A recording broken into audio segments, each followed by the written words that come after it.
Good morning mga day! Karon ti ay maghimo ko og atsara.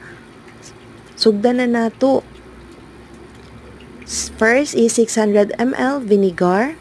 Then, next is 1/4 kilogram white sugar. Kanang tama-tama lang para makalami. Then, i-mix-mix lang nato na siya day until ma-dissolve. So, pag once na na-dissolve na, ipakulo na nato. Wait na lang na magkulo na ato ang mixture. Pag nagkulo na, pwede na nato ibutang ang ato ang thinly sliced na ginger.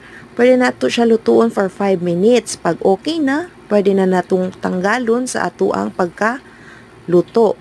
Then, palamigon nato day bago nato ibutang sa ato ang prep na thinly sliced choice of veggies. So, ang ako ang choice of veggies diri is ang papaya, carrots, ug ampalaya. Naapod na di ay mga spices.